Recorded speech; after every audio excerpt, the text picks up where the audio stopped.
नमस्कार दोस्तों, मेरा नाम है अम्बेडकर। आपका स्वागत है हमारे प्यारे चैनल अम्बेडकर सिंघानिया पर। दोस्तों आप लोग को बता दें कि सरकार ने सोना चांदी पर इम्पोर्ट ड्यूटी बढ़ाई 6% से बढ़कर 15% की। इससे व्यापार घटा कम होने और गिरते रुपयों को सहारे की उम्मीद। सरकार ने 10% बेसिक कस्टम ड्यूटी और 5% agriculture infrastructure and development cess AIDC लगाया है। केंद्र सरकार ने सोना और चांदी के आयात पर लगने वाली ड्यूटी 6% से बढ़ाकर 15% कर दी है। बुधवार को जारी आदेश में यह फैसला लिया गया है कि सरकार का मकसद विदेशी खरीद कम करना और देश के विदेशी मुद्रा भंडार पर पड़ रहे दबाव को घटाना है। इस फैसले से देश में सोना चांदी की मांग पर असर पड़ सकता है। भारत दुनिया का दूसरा सबसे बड़ा उपभोक्ता है। हालांकि इससे देश का व्यापार घाटा कम हो सकता है और रुपये को कुछ सहारा मिल सकता है। रुपया कल यानी 12 मई को ऑल टाइम लो पर चल गया था। डॉलर के मुकाबले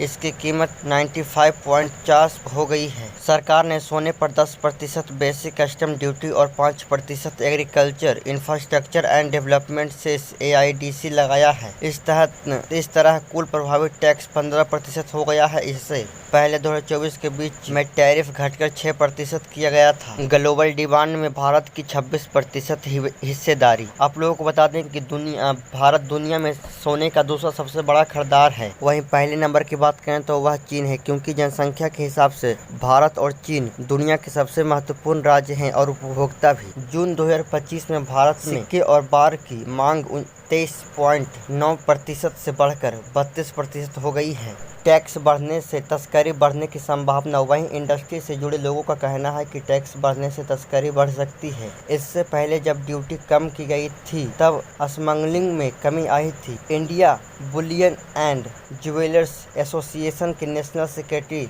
सुरेंद्र मेहता ने कहा कि सरकार ने करंट अकाउंट डेफिसिट चालू खाता घाटा को काबू में रखने के लिए यह कदम उठाया है। पहले से ही ऊंची कीमतों के बीच यह फैसला मांग को प्रभावित कर सकता है। 30 साल के निचले स्तर पर पहुंच सकता है आयात। रॉयटर्स की एक रिपोर्ट के अनुसार अप्रैल में भारत का सोना आयात पिछले 3 दशकों में सबसे निचले स्तर पर पहुंच सकता है। बैंकों पर अचानक 3% इंटीग्रेट GST की मांग आने के बाद उन्होंने शिपमेंट रोक दिया है। भारत दुनिया का दूसरा सबसे बड़ा गोल्ड कंज्यूमर है। वित्त वर्ष 2026 में भारत ने हर महीने औसतन 60 टन सोना आयात किया है। इस पर हर महीने करीब 6 अरब डॉलर यानी करीब 57,000 करोड़ रुपये का खर्च आया। भारत के प्रधानमंत्री नरेंद्र मोदी ने अपने भाषण के दौरान 2 बार कहा 1 साल तक सोना न खरीद। PM मोदी लगातार 2 दिन 10 और 11 मई को देशवासियों से 1 साल तक सोना न खरीदने की अपील कर चुके हैं। PM ने कहा था कि एक समय था जब संकट आने पर देश हित में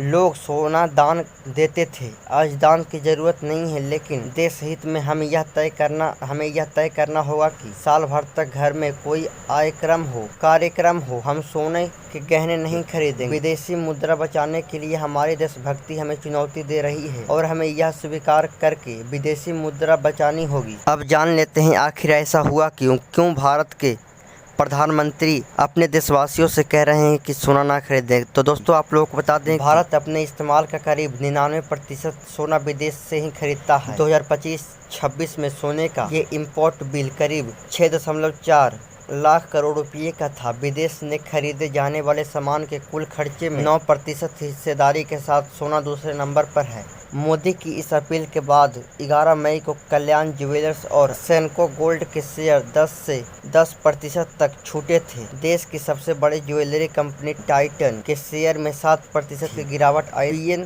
गडलिन 8%, थंगमलियल ज्वेलरी 6% और अन्य छोटे ज्वेलरी शेयर भी गिरे थे। आप लोगों को बता दें कि 6 साल में 2.5 गुना हुआ गोल्ड इंपोर्ट, जैसा कि आप लोग इन ग्राफों के माध्यम से देख सकते हैं। इसी के साथ दोस्तों आप लोग को बता दें कि रुपया ऑल टाइम लो पर आया। 1 डॉलर की कीमत 95.50 रुपये हुई। इससे महंगाई बढ़ने की खतरा। भारतीय रुपया आज यानी कि 12 मई को डॉलर के मुकाबले 19 पैसे गिरकर 95.5 रुपये रिकॉर्ड निचले स्तर पर आ गया है। अमेरिकी राष्ट्रपति डोनाल्ड ट्रंप के बयान के बाद रुपया में यह गिरावट आई है। दरअसल ट्रंप ने ईरान के साथ संघर्ष विराम को कमजोर बताया, जिससे कच्चे तेल की कीमतों में तेजी आई है। ब्रेड क्रूड ऑयल के दाम बढ़कर $105 प्रति बैरल के पार पहुंच गए हैं। इससे पहले सोमवार को यह 95.31 पर बंद हुआ था। पिछले हफ्ते ही रुपये ने 95.43 का निचला स्तर छुआ था, जो अब टूट चुका है। साल 2026 की शुरुआत से ही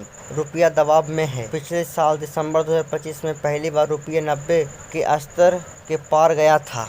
यहाँ पे आप लोग एक आंकड़े के अनुसार डॉलर के मुकाबले रुपये का सफर देख सकते हैं, जो कि यहाँ पर 1947 से लेकर 2026 का आंकड़ा बताया गया है। रुपये में गिरावट के मुख्य कारण जान लेते हैं। पहला कारण जियोपॉलिटिकल टेंशन। अमेरिकी राष्ट्रपति डोनाल्ड ट्रंप के ईरान के साथ संघर्ष विराम यानी कि सीजफायर को कमजोर बताने से बड़े देशों में तनाव बढ़ गया है। युद्ध या संघर्ष की आशंका निवेशक उभरते बाजारों जैसे भारत से सब अपना पैसा निकालकर सुरक्षित निवेश और भाग रहे हैं। दूसरा कारण कच्चे तेल की कीमतों में उछाल। ईरान संकट के कारण ग्लोबल मार्केट में सप्लाई में रुकावट आने का डर है। इसी वजह से ब्रेड क्रूड ऑयल की कीमतें $105 प्रति बैरल के पार निकल गई है। भारत अपनी जरूरत का लाभ लगभग 80% तेल आयात करता है, जिससे तेल महंगा होने पर डॉलर की मांग बढ़ जाती और रुपये कमजोर हो जाता है। तीसरा मुख्य कारण व्यापार बढ़ता घाटा। जब कच्चे तेल के दाम बढ़ते हैं तो भारत का आयात बिल यानी इंपोर्ट बिल भी बढ़ जाता है। इससे देश का कंटेंट अकाउंट डेफिसिट CAD बढ़ने की आशंका होती है, जो सीधे तौर पर रुपये की वैल्यू को कम करता है। चौथा कारण डॉलर की मजबूत। वैश्विक अनिश्चितता के माहौल में अमेरिकी डॉलर को सबसे सुरक्षित संपत्ति यानी सेफ हेवन माना जाता है। ट्रंप के कड़े रुख के बाद दुनिया भर के बाजारों में डॉलर की डिमांड बढ़ गई है, जिससे रुपये सहित अन्य करेंसी दबाव में है। विदेशी निवेशकों की निकासी। यह चौथा कारण है। वैश्विक जोखिम बढ़ने पर विदेशी पोर्टफोलियो निवेशक भारतीय शेयर बाजार से अपना निवेश निकालकर डॉलर में वापस ले जाते हैं। बाजार से डॉलर बाहर जाने के कारण रुपये की कीमत गिर जाती है। अगर डॉलर महंगा हुआ तो भारत में महंगाई बढ़ने का खतरा। मिडिल ईस्ट संघर्ष के दशकों का सबसे गंभीर एनर्जी संकट माना जा रहा है, जिसका सीधा असर भारत पर पड़ रहा है। तेल की कीमतें। कच्चे तेल महंगे होने से भारत का इंपोर्ट बिल बढ़ सकता है। जरूरी सामान महंगा जैसे LPG, प्लास्टिक और अन्य पेट्रोकेमिकल प्रोडक्ट्स की सप्लाई प्रभावित होगी। महंगाई का डर। डॉलर महंगा होने से पेट्रोल, डीजल और इंपोर्ट सामान महंगे होंगे, जिससे रिटेल महंगाई बढ़ सकती है। विदेश में पढ़ाई घूमना महंगा। विदेश जाने या पढ़ाई के लिए डॉलर खरीदने अब